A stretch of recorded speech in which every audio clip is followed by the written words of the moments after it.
I have for you guys a healthy shopping list, and I don't want you guys to get overwhelmed by it.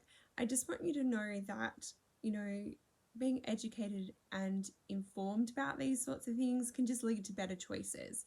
And, I'm not good all the time, definitely not, but at least I have the knowledge to know that I can make those better choices for myself and my family. So don't let it stress you out or anything like that. If you just take a few key points from here and you'll remember it, no doubt. That's a really, really good thing. So some tips. So 10 quick tips for you guys that you can write down. So number 1, meat and eggs. Look for pasture or grass-fed organic meat and eggs. Or better still, have your own chookies and let them roam around. Number 2, fish and seafood. Look for wild caught, especially because a lot of them can come from farms which end up with chemicals in them, or they're high in mercury and things like that. So look for fish and seafood that are wild caught. Number 3, nuts. Make sure they're organic and raw and sprouted when possible. Sprouted is the best for our gut. It accepts it the best. So look for those. Number 4, fruit and veg, organic or local, and make sure it's 60 to 80% of your diet. So if it's not organic, chances are it's sprayed in a ton of chemicals out in the paddock. So make sure that it, another good habit that you can get into as well. And you probably want to anyway, aside from the chemicals, but get it home, get your fruit and veg in a sink full of water with some bicarb soda. I put a couple of drops of doTERRA's lemon oil in as well. Just cleans your fruit and veggies and then rinse it off. So you can just leave it in there for like 20 to 30 minutes and then rinse them off with clean water and like filtered water. And you probably want to do it anyway because people touch them and sneeze on them and cough on them, all of that produce section. So it's a good habit to get into anyway when you do your weekly shop. Oils, make sure they're organic, first pressed, cold pressed, extra virgin, and in a dark bottle.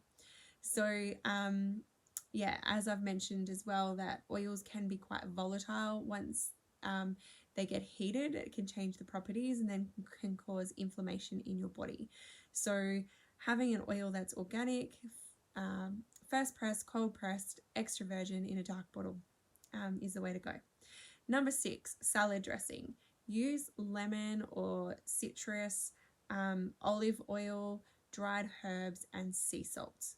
So dressings, if you go and you grab them off the shelves of the supermarket, huge amount of preservatives, huge amount of sugars, colors, like all the numbers.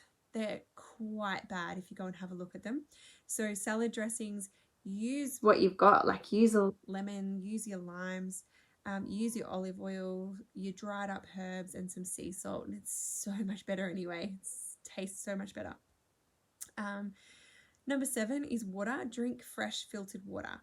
So, and have the majority of your water 30 minutes before meals and 1 to 2 hours after meals, because when your body's trying to absorb all the nutrients, it doesn't need you flushing it at the same time.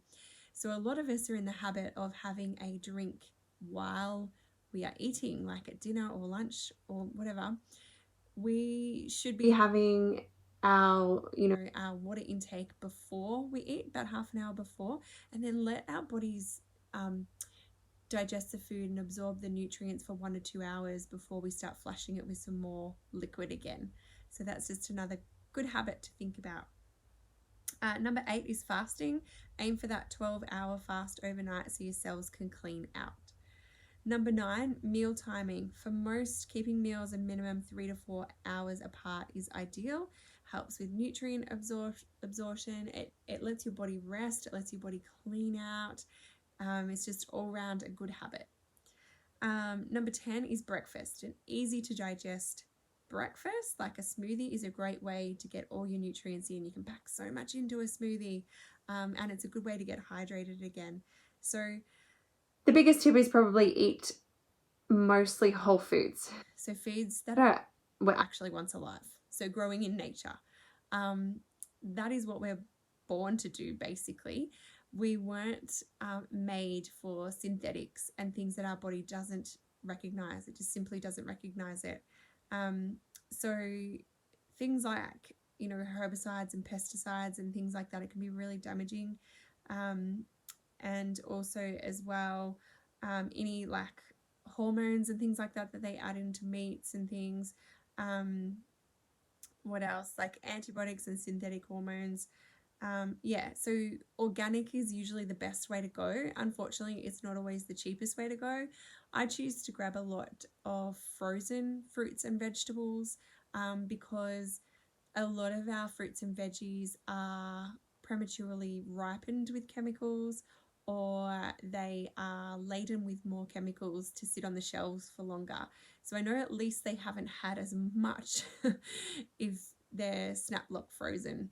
So yeah, so I spend a lot of time grabbing what I can from the frozen section first and then heading back to the produce section. So that's just another healthy habit that you can get into. So I hope you've enjoyed this little section and you enjoy the healthy shopping list as well, and you can find that useful. Love to hear what you found useful out of all of that and if you've loved the shopping list. Thanks.